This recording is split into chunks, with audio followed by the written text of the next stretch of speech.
lives. And so that's the same thing is happening in October 7th. And then you have all these like talking heads going, I can't walk the streets, scaring people even more, trying to get them to move there. And it's like, this is all fulfillment of prophecies. Even the Christian Zionists are fully into it. And it's so crazy because like they're totally kowtowing to this Talmudic view of the world while at the same time trying to, it's like the Talmud Zionists believe that everyone that isn't Jewish is cattle. And then the Talmud the Zionist Christians want to get all the Jews there so they could burn in hell. It's a very weird relationship. Yeah, I was I went to a church that was kind of like a big mega church, and they were evangelicals, and the sentiment was very much like, look, we don't like that all these kids are dying, but like ultimately this is going to bring about the second coming of Christ, and then the Jews will see that they were wrong. And I was like, what the question? It's so weird, right? Yeah. There's a huge question. Why are the Jews moving in breakneck speed to complete this? Because they're fulfilling New Testament prophecy as well, like prophecy from the book of Revelation, which is strange. It's like, why would you want to fulfill our book? Like, I understand you have your own book where your Messiah comes back, but they're just trying to, like, it seems like they're trying to accelerate shit, like make. Right.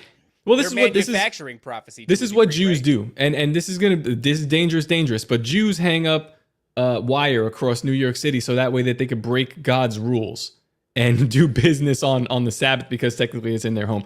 It's like these people are trying to force God. Real? Sam didn't know that. Yeah, dude, it's fucking crazy. Please explain that to him. No. You got to explain that to Sam. For like 162nd Street or something like that. It's like they have a domain in Manhattan where it's just a layer of fish wire all the way around it. And if you go, you can look up and they can do business in there on the Sabbath because they've tricked God. The same way they could have a kosher refrigerator or like a fucking light. They'll have a light that says, well, it's on Sabbath, so they can't press anything technical. But if I did happen to turn this, then there'd be light.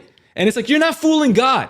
You're not tricking God. If you really believe in these traditions, then fucking uphold to them. But these are the same people that are trying to force God to come back. Yes. It's wild. It's wild to think. Groups that just are getting manipulated.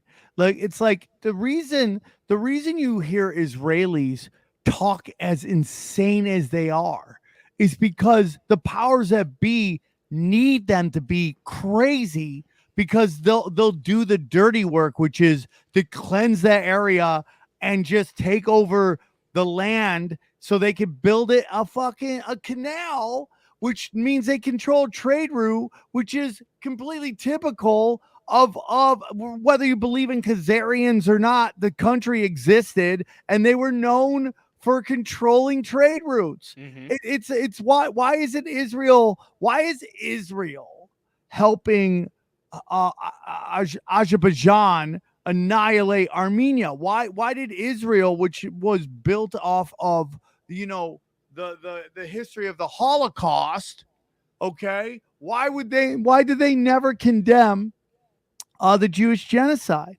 Well, because when you go back far enough, Khazarians are Turkish.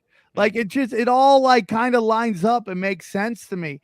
And like so you really weaponize the Israeli people, because if you get them doing all this really crazy shit in a religious fervor, it gets done. It gets done. They don't feel like they're doing anything bad. They're killing children. And all these people. Again, I love Jews. You talk to Adam Green, he'll be like, it's in the Torah too. I don't know, man. I'm not going to say he's not right, and I'm not going to say he's not wrong. But, dude, I have Jewish friends. They're just people, right? They're just living their fucking lives, trying to fucking feed their family and take care of their people. But you have this fucking wing of crazy that does crazy ass shit. Well, I'd like to take a brief moment to just ask Adam Green to unblock me. I'm sorry for all the Jew jokes. I actually never had an interaction with him, but he did block me, and I think it's because I've gone pretty hard on the Jews in the past. I'm good with Adam Green. That guy, I think that guy's retarded. Listen, I think if you can definitively say one thing or the other without question, you're kind of, I don't know, not interested to talk to you.